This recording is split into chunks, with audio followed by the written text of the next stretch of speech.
Praise the lord. దేవునికి స్తోత్రం కలుగును గాక. ప్రియమైన దేవుని బిడ్డలారా, ఈ ఉదయకాల సమయంలో అనుదిన వాగ్దాన కార్యక్రమం ద్వారా ఈ విధముగా మిమ్మల్ని కలుసుకున్నటకు దేవుడు నాకు అనుగ్రహించిన ఈ గొప్ప భాగ్యాన్ని బట్టి ముందుగా దేవాతి దేవుని కృతజ్ఞతాస్తుతులు చెల్లిస్తూ ఉన్నాను.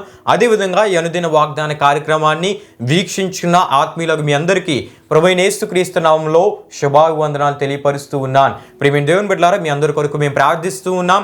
మీ ప్రార్థన అవసరతలు ఏమైనా ఉన్నాయల్లా కామెంట్స్ రూపంలో మీరు మాకు తెలియపరిస్తే తప్పక వాటి కొరకు మేము ప్రార్థిస్తాం. దేవుడు మీ పట్ల అద్భుత కార్యాలు జరిగిస్తారు. అదే రీతిగా మా కొరకు, మా పరిచయ కొరకు కూడా మీ ప్రార్థనలో జ్ఞాపకం చేసుకోవలసిందిగా ప్రభువైన యేసుక్రీస్తు నామములో మీ అందరినీ కోరిచి ఉన్నాను. ప్రియమైన దేవుని బిడ్డలారా, ఈ దినము ప్రభు మీకు ఇచ్చే వాగ్దానము ఇర్మియా గ్రంథము 24వ అధ్యాయం 6వ వచనమున ఉన్నది.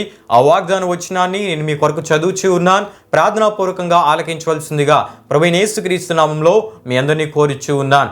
ఆ వాగ్దాన వచనము ఈ విధంగా రాయబడి ఉన్నది. వారికి మేలు కలుగునట్లు నేను వారి మీద దృష్టి ఉంచుచు ఈ దేశమునకు వారిని మరలా తీసుకొని వచ్చి పడగొట్టక వారిని కట్టెదను, పెళ్ళగింపక వారిని నాటెదను. హల్లెలూయా, హల్లెలూయా. ప్రియమైన దేవుని బిడ్డలారా, ఈ వాగ్దానాన్ని దేవుడు ఆనాడు ఇర్మియా ప్రవక్త ద్వారా ఇశ్రాయేలులకు, యూదులకు ఇచ్చిన వాగ్దాన వచనంగా ఈ వాగ్దాన వచనాన్ని మనం చూస్తూ ఉంటాం.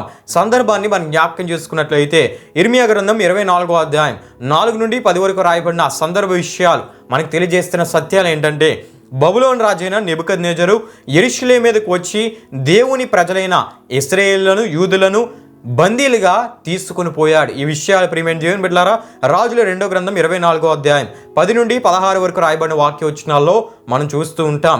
అయితే బబులోనుకు చెరగా బందీలుగా తీసుకొని పోబడిన వారు మంచి అంజూరప పండ్లు వంటి వారు, అంటే మంచి బలవంతులు, పరాక్రమశాలులు, మంచి అంజూరప పండ్లు వంటి వారు అని అక్కడ మనం చూస్తూ ఉంటాం. దేవుడు తమ పైకి పంపిన శిక్షకు వారు తల వంచారు. ప్రియమైన దేవుని బిడ్డలారా, బబులోను రాజు నెబుకద్నెజరుకు కూడా వారు లొంగిపోయినట్లు ఇర్మియా గ్రంథం 21వ అధ్యాయం 8, 9 వచనాల్లోను, 38వ అధ్యాయం 2, 17, 18 వచనాల్లోను, 24వ అధ్యాయం 4, 5 వచనాల్లో మనం చూస్తూ ఉంటాం. హల్లెలూయా, హల్లెలూయా. ప్రియమైన దేవుని బిడ్డలారా, వారిని ఆ రీతిగా బందీలుగా పంపడంలో దేవునికి ఒక మంచి ఉద్దేశం ఉంది. అది ఏంటంటే, మంచి కాయలను నిల్వ చేసినట్లు వారిని అక్కడ ఉంచి తిరిగి వారిని వెనక్కి ఆయన తీసుకొని వస్తాడని ఈ వాగ్దానం ద్వారా ఆయన తెలియపరుస్తూ ఉన్నాడు. ప్రియమైన దేవుని బిడ్డలారా, ఈ వాగ్దానం ద్వారా మనకు తెలియజేయబడే అద్భుతమైన సత్యాలు ఏంటంటే, దేవుడు ఇశ్రాయేలు, యూదులు వారు చేసిన పాపములను బట్టి ఆయన కోపము వారిని శిక్షించే రూపంలో ఈ విధంగా వచ్చినప్పటికీ, ఏ విధంగా అంటే వారిని నెబుకద్నెజరు బందీలుగా తీసుకొని పోయే అటువంటి శిక్షకు వారు, అటువంటి పరిస్థితులకు వారు గురయ్యే పరిస్థితి వచ్చినప్పటికీ అది వారి పాపాలను బట్టియే అని వారు గుర్తించి గ్రహించి దేవుడు పంపిన శిక్షకు లోబడితే ఆ శిక్షల ద్వారా వారికి ఎటువంటి హాని కానీ, కీడు కానీ, మరణకరమైన పరిస్థితులు సంభవించకుండా దేవుడు వారిని కాపాడుకుంటూ వారిలో కలిగిన పశ్చాత్తాప స్థితిని బట్టి మరలా వారిని వారి దేశంలోనికి తీసుకొని వచ్చి వారిని పడగొట్టక కట్టేదనని, పెళ్ళగింపక నాటేదనని దేవుడు వాగ్దానం ఇచ్చినట్లు మనం చూస్తాం. హల్లెలూయా, హల్లెలూయా. ప్రియమైన దేవుని బిడ్డలారా, ఈ వాగ్దానం మనకు తెలియజేసే అద్భుతమైన ఆత్మీయ సత్యాలు ఏంటంటే, దేవుడు ఒక్కడే తన ప్రజల జీవితాలను కట్టేవాడై ఉన్నాడు. దేవుడు ఒక్కడే తన ప్రజలను స్థిరపరిచేవాడై ఉన్నాడు. దేవుడు ఒక్కడే తన ప్రజలను నాటేవాడై ఉన్నాడని ఈ వాగ్దానం మనకు తెలియజేస్తూ ఉంది. ఇది దేవునికి మాత్రమే సాధ్యమని ఈ వాగ్దానం మనకు తెలియజేస్తూ ఉంది.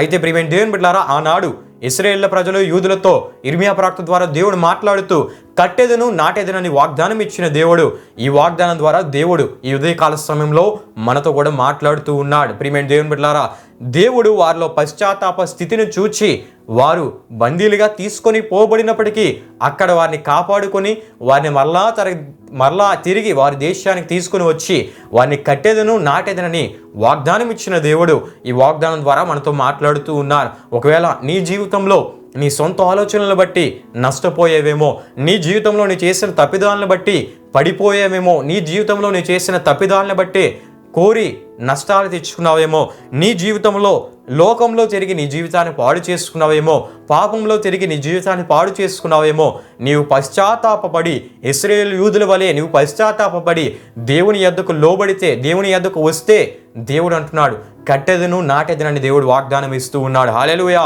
హల్లెలూయా. చేసిన తప్పును గుర్తించి గ్రహించి ఎవరైతే ఆయన ఎద్దుకు వచ్చి ఆ తప్పును ఒప్పుకొని పశ్చాత్తాపపడతారో దేవుడు వారికి ఈ వాగ్దానాన్ని ఇస్తున్నాడు. వారి జీవితాలను ఆయన కట్టేదని అంటున్నాడు. వారి జీవితాలను ఆయన నాటుతానని వాగ్దానం ఇస్తూ ఉన్నాడు. ప్రియమైన దేవుని బిడ్డలారా, తన ప్రజల జీవితాలను ఆయన కట్టే దేవుడే ఉన్నాడు. ప్రియమైన దేవుని బిడ్డలారా, బాగు చేసి కట్టే దేవుడే ఉన్నాడు. ఒకవేళ నీ జీవితం పాపంలో తిరగడాన్ని బట్టి, లోకంలో తిరగడాన్ని బట్టి పాడైపోయిన జీవితం వలె మార్చివేయబడినట్లయితే దేవుడు అంటున్నాడు, ఆ పాడైన జీవితాన్ని నీవు నా యొద్దకు వస్తే బాగు చేసి కడతానని దేవుడు వాగ్దానం ఇస్తూ ఉన్నాడు. ప్రియమైన దేవుని బిడ్డలారా, ఆయన మన జీవితాలను కడితే అద్భుతంగా ఉంటాయి. ఎందుకంటే దేవుని వాక్యంలో మనం చూస్తున్నప్పుడు యోసేపు అమ్మివేయబడ్డాడు.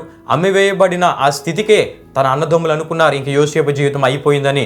యాకోబు అనుకున్నాడు నా కుమారుడు మరణించాడని. కానీ దేవుని కొరకు పరిశుద్ధంగా నిలబడిన యోసేపు జీవితాన్ని దేవుడు అద్భుతంగా కట్టి తనది కాని దేశంలో పౌర సరఫరాల శాఖ అధికారిగా దేవుడు హెచ్చించినట్లు దేవుని వాక్యంలో మనం చూస్తాం. హల్లెలూయా, హల్లెలూయా.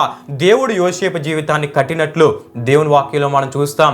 అంతేకాకుండా భర్తను కోల్పోయి మనోవేదనతో ఉన్న రూతు జీవితాన్ని మనం చూస్తున్నప్పుడు రూతు జీవితంలో నీ దేవుడే నా దేవుడని యెహోవా దేవుని రెక్కల క్రిందికి వచ్చిన రూతు జీవితాన్ని దేవుడు కట్టినట్లు దేవుని వాక్యంలో మనం చూస్తాం.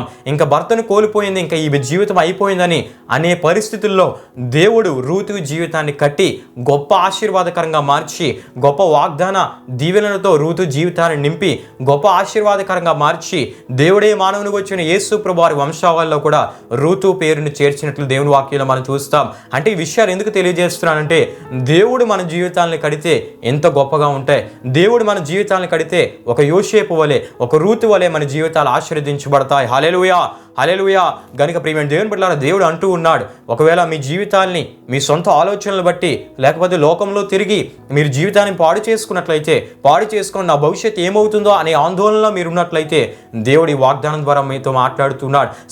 సొంత ఆలోచనల ద్వారా నష్టపోయిన స్థితిలో మీరు ఉన్నట్లయితే దేవుడు మాట్లాడుతూ ఉన్నాడు. మీరు పశ్చాత్తాపపడి ఆయన ఎదుకు వస్తే, మీరు మీ తప్పిదాలను ఒప్పుకొని ఆయన ఎదుకు వస్తే దేవుడు అంటున్నాడు ఆ పాడైన జీవితాన్ని బాగు చేసి కట్టేదనని దేవుడు వాగ్దానం ఇస్తున్నాడు.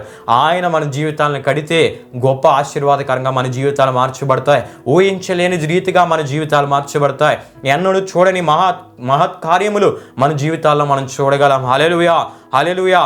గనుక ప్రియమైన దేవుని బిడ్డలారా, దేవుడు కట్టేదనని దేవుడు వాగ్దానం ఇస్తున్నాడు. ఆయన మన జీవితాలను కట్టే దేవుడు, మన జీవితాలను అద్భుతంగా, అందంగా, ఆశీర్వాదకరంగా కట్టే దేవుడే ఉన్నాడు. ప్రియమైన దేవుని బిడ్డలారా, అంతేకాకుండా నాటేదనని దేవుడు వాగ్దానం ఇచ్చాడు. ప్రియమైన దేవుని బిడ్డలారా, ఆమోసు గ్రంథం 9వ అధ్యాయం 15వ వచనంలో రాయబడిన రీతిగా ఇక పెరికి వేయబడకుండా ఉండేటట్లుగా ఆయన నాటే దేవుడై ఉన్నాడు. హల్లెలూయా, హల్లెలూయా. ఆయన నాటే దేవుడు. ప్రియమైన దేవుని బిడ్డలారా, దేవుని ద్వారా నాటబడే జీవితాలు కూడా అద్భుతంగా ఉంటాయి. ఆయన పరిశుద్ధతలో నాటే దేవుడు, ఆయన ఆత్మీయతలో నాటే దేవుడు, ఆశీర్వాదకరంగా నాటే దేవుడు.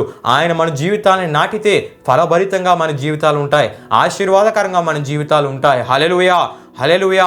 గనుక ప్రియమైన దేవుని బిడ్డలారా, దేవుడు ఈ వాగ్దానం ద్వారా మనతో మాట్లాడుతూ ఉన్నారు. ఆనాడు ఇశ్రాయేలు ప్రజలతో, యూదులతో మాట్లాడిన దేవుడు ఈ వాగ్దానం ద్వారా మనతో మాట్లాడుతూ ఉన్నారు. వారికి మేలు కలుగునట్లు వారి మీద దృష్టి ఉంచి ఈ దేశమునకు మరలా వారిని తీసుకొని వచ్చి పడగొట్టక వారిని నేను కడతాను, పెళ్ళగింపక వారిని నాటుతానని వాగ్దానం ఇచ్చిన దేవుడు మన జీవితాలు కూడా మనకి మేలు కలిగేటట్లుగా, మనకి మంచి జరిగేటట్లుగా, మన జీవితాలు ఆశీర్వదించబడేటట్లుగా మన జీవితాలను కట్టే దేవుడు, మన జీవితాలను నాటే దేవుడు ఆయనే ఉన్నారు. ప్రియమైన దేవుని బిడ్డలారా, గనుక మన జీవితాలను ఆయన చేతిలో మనం పెడితే అద్భుతంగా మన జీవితాలు నడిపించబడతాయి. భవిష్యత్తు మీద ఆందోళన లేకుండా మన జీవితాలు నడిపించబడతాయి.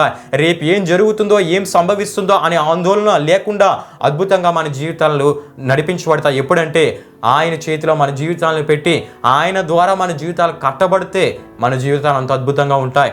గనుక ఈ వాగ్దానం ద్వారా దేవుడు మాట్లాడుతున్నాడు. దేవుడు మీ జీవితాలను కడతానని, నాటుతానని దేవుడు వాగ్దానం ఇస్తూ ఉన్నాడు. గనుక ప్రియమైన దేవుని బిడ్డలారా, దేవుడి వాగ్దానం ద్వారా మాట్లాడుతూ ఎటువంటి ఆత్మీయతను ఆయన కోరుతూ ఉన్నాడంటే పశ్చాత్తాపపడే ఆత్మీయతను దేవుడు కోరుకుంటూ ఉన్నాడు. ఎవరైతే వారి తప్పిదముల విషయమే పశ్చాత్తాపపడి నేను చేసిన తప్పిదాన్ని బట్టే ఎటువంటి పరిస్థితి నాకు కలిగిందని గుర్తించి గ్రహించి ఆయన ఎదుగు వచ్చి పశ్చాత్తాపడతారో వారి జీవితాన్ని తిరిగి మరలా ఆయన కట్టి నాటి ఆశీర్వాదకరంగా ఉంచే దేవుడై ఉన్నాడు. గనుక ప్రియమైన దేవుని బిడ్డలారా, ఆయన ఎద్దుకు వచ్చి పశ్చాత్తాపడి ఆయన ద్వారా కట్టెదను నాటెదననే వాగ్దాన ఆశీర్వాదాలు మన జీవితాల్లో మనం పొందుకుందాం. అట్టి కృపను దేవుడు మనందరికీ దయచేసి నడిపించునుగాక. ఆమెన్. ప్రభు మీ అందరినీ నూరంతులుగా ఆశీర్వదించునుగాక. ఆమెన్. ప్రియమైన దేవుని బిడ్డలారా, ఈ వాగ్దానాన్ని ముగింపు ప్రార్థన ద్వారా మనం ముగించుకుందాం. ఈ ప్రార్థనలో నాతో పాటు అందరూ కలిసి ఏకీభవించవలసిందిగా ప్రభువైన యేసుక్రీస్తు నామములో మీ అందరినీ కోరుచూ ఉన్నాను. ప్రార్థన చేసుకుందాం. మహిమా స్వరూపైన మా ప్రభువా, జీవాధిపతి అయిన యేసయ్య, నీ ఘనమైన నామమునకు మహిమ ఘనత ప్రభావములు చెల్లిస్తున్నాం తండ్రి. ఈ ఉదయకాల సమయంలో ఒక చక్కటి వాగ్దానం ద్వారా మీరు మాతో మాట్లాడారు.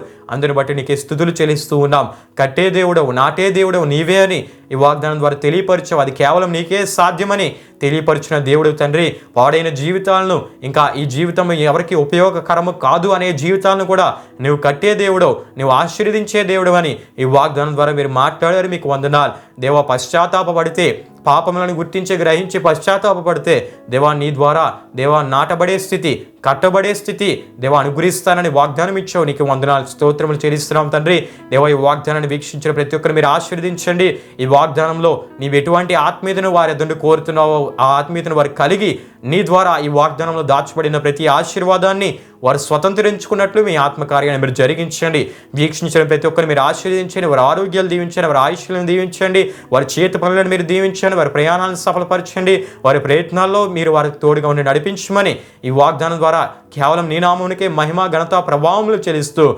యేసు పరిశుద్ధ నామంలో అడిగి వేడుకుంటున్నాము తండ్రి.